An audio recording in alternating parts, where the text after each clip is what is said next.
Hey everybody, I'm Chris Fafalius, and I'm the producer of Krista Makes a Podcast and the host of the One Hit Thunder podcast. And I'm Matt Kelly, host of Horror Movie Night and the producer / the head of content for the Geekscape Podcasting Network. Between the two of us, we have, believe it or not, 25 years of podcasting experience, and we want to help you start your own podcast. We know podcasting, and we want to share that knowledge with you. So whether you're new to podcasting or you want some feedback on your currently active podcast, we want to help.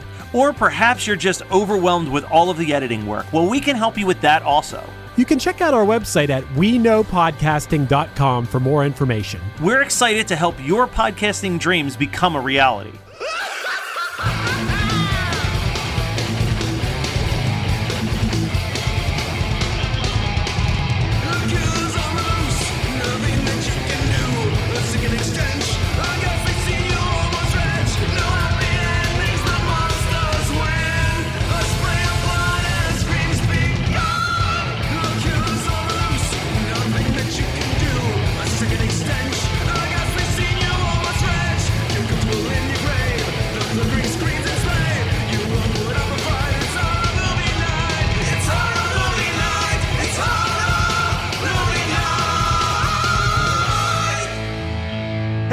And welcome to another episode of Horror Movie Night. This week we are talking about 1985's Day of the Dead as picked by Brian. And I have reason to believe, I didn't do any research on this, but it's a horror movie. It's 1985. There's a chance that this movie came out on my birthday. I'm just saying. So, Brian, besides the fact that it may have come out on your brother's birthday, why did you pick Day of the Dead? This is another one that you wouldn't let me watch because you said it wasn't good. But I don't know how accurate that is because I have always enjoyed Day of the Dead. No, you didn't. Yeah. You specifically said it's not good, and then you changed your mind, which is fine. It's good. It shows growth, but you didn't like it early on. But like the weird thing was like you were like, don't waste your time watching Day of the Dead. It's not good. But you didn't stop me from seeing Land of the Dead in theaters. So. Well, I couldn't stop you from making a decision to go into the theaters to see a movie that I wasn't willing to go to the theaters to see. I just feel like maybe it was a budget thing, but I feel like Screamin' Mad George didn't get to work as much as I was hoping he was going to work in this movie. I wish I didn't see all the effects before I saw the movie because it was like I just waited an hour and 10 minutes for those 20 minutes. Yeah, you know? So here's it is a budgetary thing, actually. Mm-hmm. This was like the one fun fact that I learned about this movie. And this is another one of those reasons why, like, love him or hate him, George Romero's a fucking G, right? Is at this point he had dealt with bullshit with the MPAA nonstop, right? And the studio was like, you know what? Look, I know you've had a rough go about. How about you do another Of the Dead movie? We know you love doing those Of the Dead movies. We're going to give you $7 million to do an Of the Dead movie, but it has to be R-rated.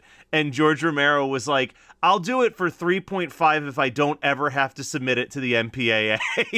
And they were like, okay. So he was just like, I want to do whatever the fuck I want to do, and I'll do it at half the cost just to not have to deal with the headache of a ratings board being like, ooh, that's too gory, you have to cut that. So they just actively decided to release this unrated in like the limited theaters that it could be released in, as opposed to like going through like the MPAA and having to do like a series of cuts to like trim out the gore scenes. See, I feel like I'd be bummed if I was around in the 80s because like you see a George A. Romero movie and you see it's unrated.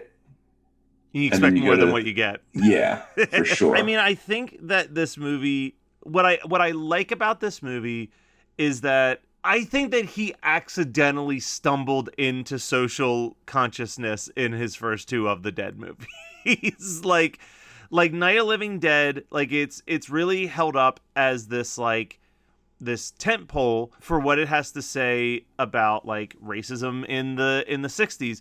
But like the problem with that was that the character was never written to be black. So like that all kind of accidentally happened when they cast the actor that they cast. But not And when then, you interview him in 2020, dude. That was his plan from the gate.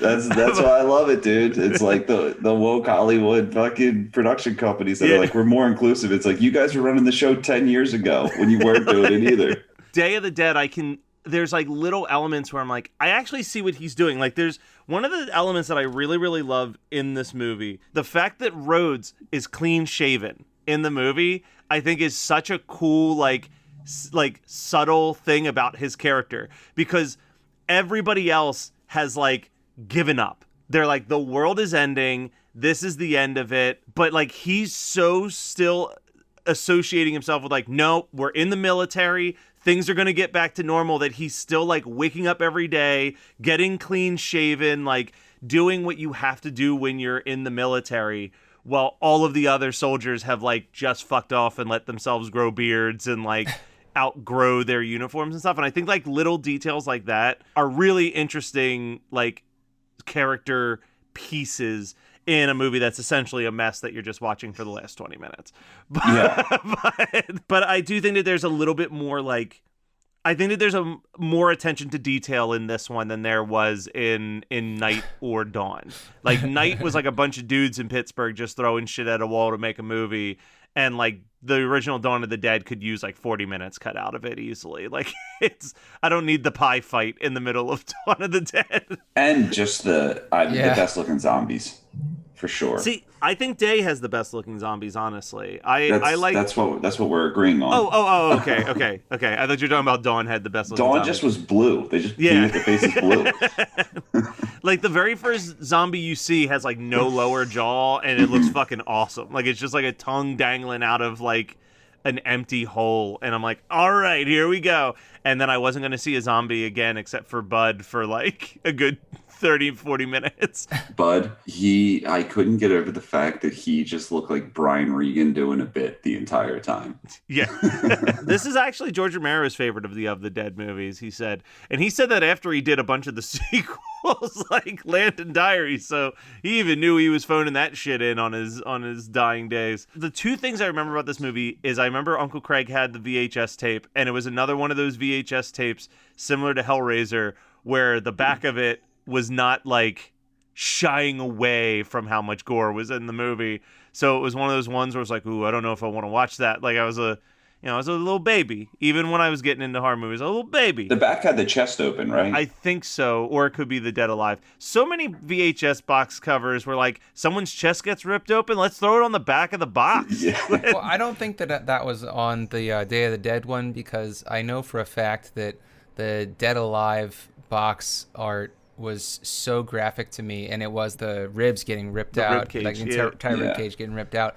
And I think it also is like it's the finger poking through the guy's stomach is the other one in the back. Yeah, of it. and those were, I was like, it's gnarly. That's why I didn't watch Dead Alive until college, because I was like, I can't handle that. But I mean, it's just so I didn't understand that splatter horror is it was like just so cartoonish in its presentation. I was like, this is so realistic. No, not at all. But the other thing I remember about this movie was that I finally got around. This is why I don't think I told you not to see it. And if I did, it was probably because I hadn't seen it either. But the first time I saw it was I got it in the mail through Netflix. And I popped it into my DVD player in Grandmom's basement. This was the year that I was living in Grandmom's basement. The movie starts, and the first, 3 minutes of this movie was sampled on the Gorillaz album. On, one of my favorite songs by the Gorillaz, M1A1, where it's not like when I say, oh, they sampled it, where, they took a beat, they took a piece of it and turned it into a beat. Literally, the entire 2 minutes opening up to this track that turns into just, a quick, 90-second punk song is just the, dun dun dun dun dun dun dun dun dun dun dun dun dun dun dun dun theme with a guy going, hello! Hello! And when I used to listen to that album, I'm like, what the fuck is up with this intro? And then seeing Dawn of the Dead, or Day of the Dead, it made me more confused. Why were they let's just take the first 2 minutes of Day of the Dead and just put it at the start of the song for no explainable reason? and then just do our quick song where the chorus is just like la la la la la la la la la la la hey. Like, it's a great jam though. You guys aren't selling me on Day of the Dead or Gorillaz right now. Gorillaz is like 7 bands. So Day of the Dead. So I do have a couple notes about Day of the Dead, very few, but that alligator at the beginning was a pretty nice touch, and I'm pretty shocked that you glossed over that for the zombie with his tongue lolling out, because I mean, yeah, I that is the thing that I liked. Actually, I think that's one of the only things I liked about this movie, because this is not my first watch. But it's definitely your last. Well, if I have to watch it again, I will be very, very upset because it's so fucking boring. Like, this just, I hate people yelling. I hate. This is like the combination of all of the things Scott doesn't like. There's a lot of fucking gunshots in small spaces. Everybody will be, deaf as fuck. And maybe that's why they're yelling, but everybody's yelling. Everybody's on edge.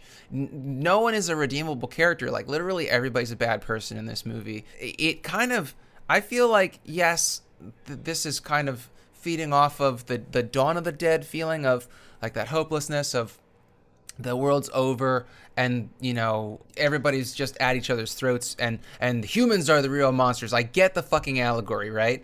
But yeah, I feel like Dawn of the Dead, or Day of the Dead rather, is so much more dour than Dawn of the Dead, because of just like, Dawn of the Dead has the fucking pie fight, and it has a little bit more to it. But what I want to get to is the fact that Day of the Dead really, I think, is the final mold for all of the apocalyptic movies, like zombie movies, like even 28 Days Later. Well, I guess that's what I was going to ask you, is like, is it necessarily that Day of the Dead is a quote-unquote bad movie, or is it that it set the template that we've seen like a million times now? I mean, that, it's like, both. Even though it was kind of the one that got there first, it's ruined so much other stuff. Well, I don't think it's ruined some other stuff. Since it's the trope, since it really is the concept of humans are the real monsters in a zombie apocalypse. I get it, but that's been the truth since Night of the Living Dead.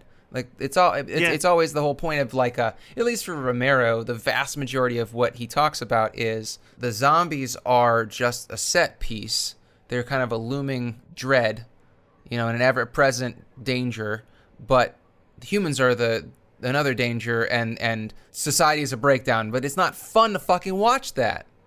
It's almost like I'm sure someone else has investigated this years ago, but like, I almost wonder if it's a weird version of, like, the biblical concept of, like, the rapture, right? Like, all of the good people in the world get raptured to heaven, and then we're left with, like, the shittiest people. That has to be it. Because I think the element of, like, here's the fact. Like, I consider myself a pretty nice person. I think both of you are very nice people. I don't think we would survive a zombie apocalypse. Like, I think that, like, no. Like, we don't have that, like, killer instinct. So it's almost like that aspect of the movie. Like, I think that's almost what the point is like, the only people who could survive something like this are, like, the biggest, most selfish pieces of shit on the planet. That makes a lot of sense, because my biggest issue with, like, I never watched The Walking Dead in order. Jade watched it, and I would catch episodes here and there. And my biggest issue with it is how awful all the characters are, because it's like the three of us right now, right? We don't not rape people because we live in a law enforced country. We don't rape people because it's a terrible thing to do. So, like, once, like, the world ends, the fact that everyone becomes a rapist is just like, so, like, in Walking Dead, 70% of the characters, it's like, if they're alone with a woman, they're going to rape them. And I'm like, I don't think that's how the world is. I would hope that's not how the world is. But also, like, what does that say about the fact that is a hugely popular show, and that men and women both are totally fine with watching a bunch of violence against women? I feel like that was a part of the comic book, too, and that's why I never watched the show, because I read the first 3 collections or something back in college, and I hated it. Yeah, I've read way more of Walking Dead than I enjoyed. Like, I think I got it's because to, like, you're a issue like completist. 120. But even then, I was like, I can't do this anymore. Like, it just, quick shout out to Robert Kirkman, whose better comic book has been turned into a cartoon series on Amazon Prime, Invincible. But yeah, Walking Dead, I just, like, it got to a point where it was like watching How I Met Your Mother, right? Like, you know that there's an ending planned, but they keep getting renewed for more seasons, and they don't have enough story to fill it, so they just keep telling the same story every season. And that's basically what happened with Walking Dead, was it was like, well, fuck, they want us to keep making issues. Let's just have them find another civilization of people that they cause havoc in and destroy, and then we'll do the last issue. Oh, you want us to do another year? They find another civilization of people, and it was just like by the fourth civilization of people that they found, I was like, there seems to be a lot of fucking people alive in The Walking Dead before our 6 main characters come and ruin it. Yeah. If I had a show like that, what I would do is by season 4, zombies win. The world is over. It's all zombies. Then season 5 would just pretty much be Leave It to Beaver, but in an all zombie town. That's what I would do. I love it. I would get canceled fucking immediately. Fido. Is exactly what I was. So I do want to talk about toward the end of this movie. It's the best part. Because the movie really ramps up. You get a ton of really gory, gnarly deaths towards the end. 2 things that jumped out at me when I was watching it this time. First of all, I don't know what it is, but any time that like a human being has to amputate another human being's body to stop like an infection from spreading, it fucks me up. I love how the guy like wakes up as she's burning his stump, and he's like, ah! Yeah. Like, no. But then the other thing is, there's the one scene where they're literally tearing a guy apart. I know which scene, but they rip off his head. And the way that they modulate his voice as the vocal cords are being torn is so good. Yeah. Like, that is amazing. That was a great attention to detail. I noticed that too. I was like, wow, that's awesome. Yeah. It's a hell of a movie, especially towards the end. Like, it is. It gets hell wild. is as a movie. Yes. All right. So, what double features do you guys have for this movie that we just barely talked about? I mean, I think that's no surprise. I'm going to pair it with the best zombie movie ever made, Shaun of the Dead. I disagree on best zombie movie ever made, but Best zombie movie ever made. Ever. Wait, so what do you think, Matt? I think it's the same one that you think is the best zombie movie. But that wouldn't exist if it wasn't a pastiche. Neither of those, Shaun of the Dead or Return of the Living Dead, would exist without them being pastiches of Night of the Living Dead. No, for sure. I think of like authentic zombie movies, it is Day of the Dead for me. I do really love this movie. You think this is the best, huh? For authentic, Look at that look. he said authentic zombie movies, not like the authentic joke ones. zombie movies. Okay. Yeah, not like the comedy ones. I couldn't even imagine like what the quote unquote best authentic or not fun zombie movie is. I mean, I won't lie. I do really enjoy watching the original Night of the Living Dead. I do too. It's fun. It's Day of the Dead that I just can't, like the original Day of the Dead, I just cannot sit through. And I know that it's great. Dawn. Or Dawn, yeah, the original Dawn. It's just so long. It's so The tedious to watch. remake is a lot of fun, though. Yeah. The remake's great. I haven't seen it in a few years, but it's got Richard Cheese. No, here's the thing is Phil Dunphy's in that. I didn't know who he was when it came out. But the very end, like after everybody fucking dies, spoiler alert for a 2005 film that you probably have seen before. Everybody dies at the end, as is typical of most zombie movies. And then they're like rolling this extra footage over top of the end credits. And there's this part where Phil Dunphy has like some like bikini clad women on him or something, and he goes, I run a tight ship. And I think about it all the time, but I can't say that to anybody because the context of that is so absurd. Yeah. All right, Scott, how about you? What's your double feature? I'm gonna go with another movie that is subterranean but is way more fun. I'm gonna go with Graveyard Shift because it's a lot more fun. It's got a gigantic mutant rat bat. Yeah. So I'm gonna go with a wild one, but as I was watching this, I was like, you know what movie this makes me want to watch? The Thing. John Carpenter's The Thing. Just a bunch of military guys pissed off at each other, trapped in a shitty situation. Much better movie, crazy special effects. The Thing all the way. And see, I feel like that's a great suggestion because even though The Thing is equally dour, it is so much more fun to watch. And I don't. It's so much more fun. Well, because I think it's because, again, we were talking about how much we love the zombie designs, but like with the exception of the opening shot and the one scene where they go into the laboratory and there's like the body that's literally just a brainstem on a body. Cool you don't scene. Yeah. You don't see anything else until the last like 15 minutes. Like it's one of those classic movies, and we can talk about this next week as well, where the film really thinks that we care more about the human interactions than the monsters in the movie, and false. So Brian, what's something that you watched you want to tell people to check out? Before that, I do want to piggyback off that. I do just want to give a shout out to horror movies of that era that just like my generation was like, let's take these classics and remake them. And like The Little Shop of Horrors, The Thing, Invaders from Mars. Like, it's just like, wow, what a cool idea that had such a shit budget. So it's actually a really bad movie. Let's remake that. Yeah. We should get back to that. But I will say, so Jade, I was left home alone last night. Jade went. Yeah, Jade went the way to a that you friend's present house. that term is just fucking great. Yeah, so she went to a friend's house for one last hurrah, and I did what any man would do when it's home alone. I watched a 1955 French thriller called Diabolique.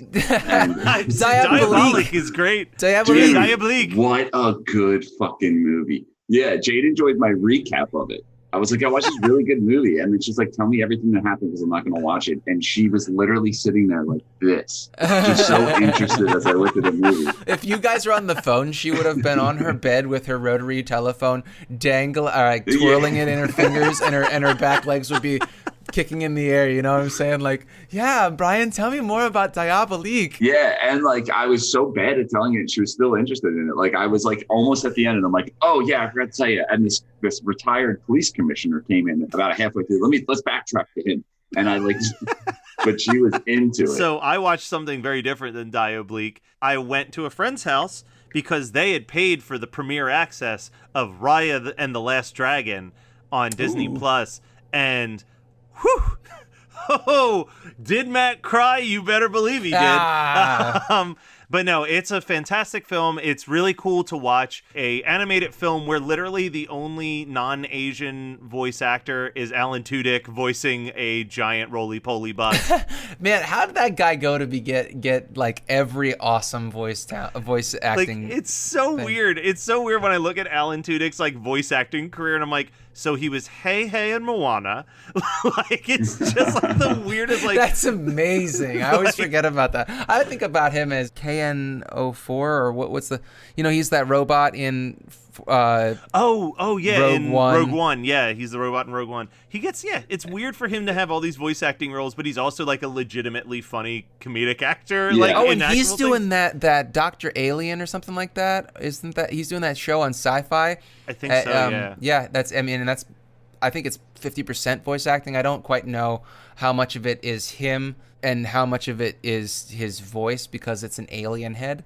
But yeah, like that's like his bread and butter now, which I think is so fucking cool. Yeah, and it's got the girl from Star Wars in it. Yeah. So what I want to stress with this one, so Raya has Rose from Star Wars as the voice of Raya. Oh, cool. And Awkwafina is the voice of the Last Dragon. Now here's the thing.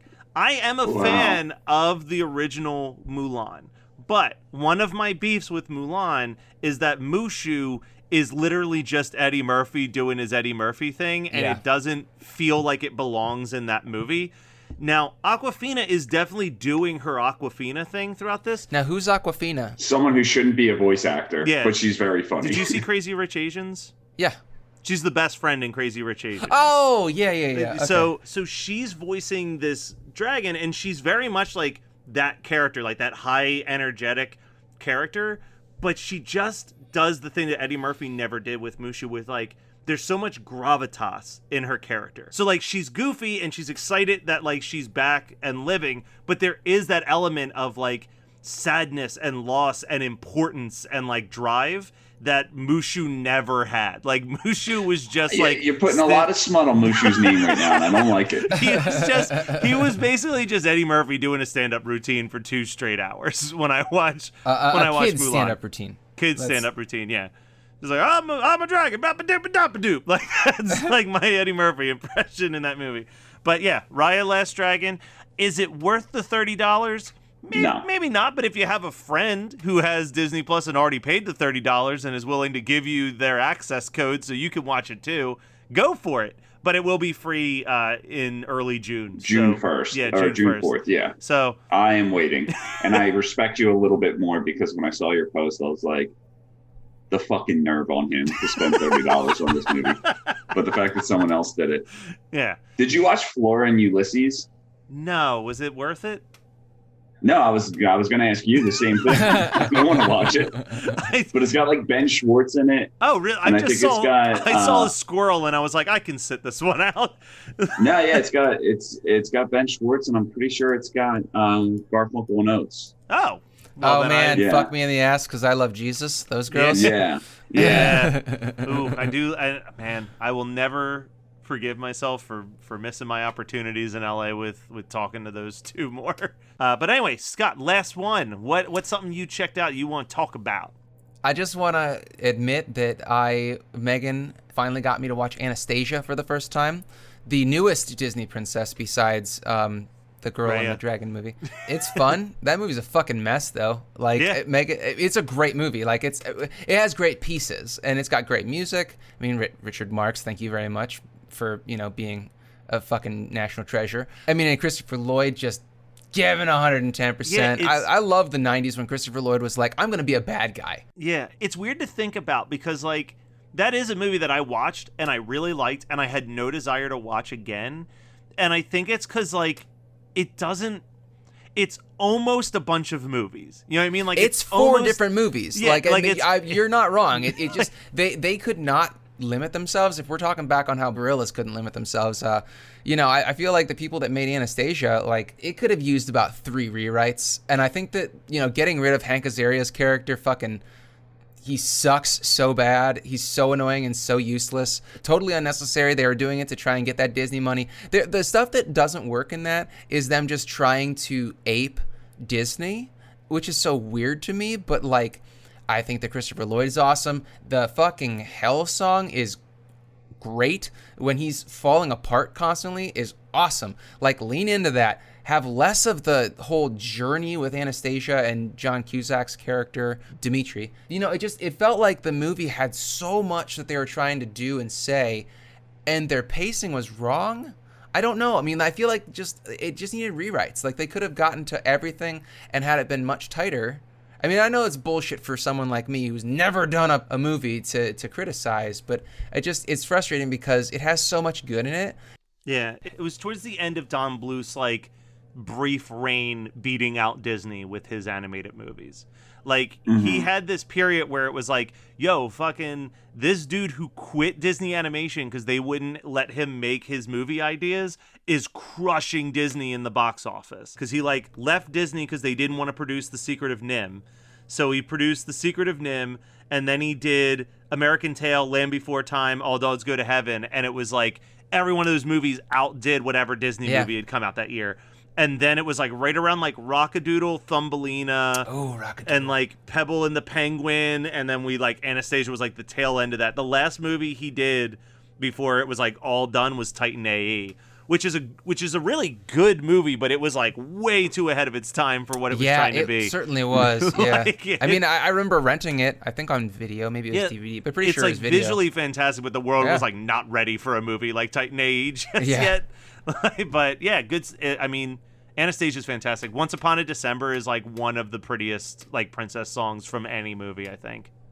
Yeah. But yeah, good stuff. We talked about a lot of stuff, not a ton about Day of the Dead, but we did talk about a lot of good stuff. Brian, you picked this one. Guys, a couple quick notes because we've only got one more episode before we get to episode 300. And I know y'all are super excited for episode 300. I know I'm super excited for episode 300. But we're going back to the 50s next week with one of my picks. But Brian had a pick. I had a pick. Last week, Scott had a pick. You guys get a pick in September, and I'm telling you this now in May because we're about to take a big-ass break from recording at this point, and we probably won't start until late May, early June. So get those submissions in at hmnpodcast@gmail.com. Between now and let's say late July, early August, we are going to go and comb through those. And if you're part of the Patreon and you're paying that $15 to get this video picture aspect on there, you also are going to get to vote on what movies we discuss for that September pick. Your votes are going to put into account what we pick. It's not going to be like your top 4 are going to be what we watch, but we will take your votes and use them as additional votes for the movies that we're looking at. So thank you so much. That didn't make any sense. I'll explain it better on the Patreon, I'm sure. But go and hit up our Patreon, patreon.com /HMN podcast, and email us your movie suggestions at hmnpodcast@gmail.com.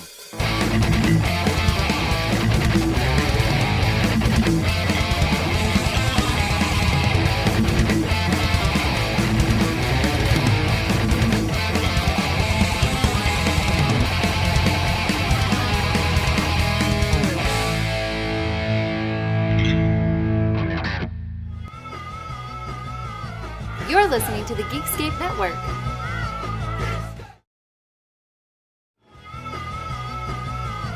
You're listening to the Geekscape Network.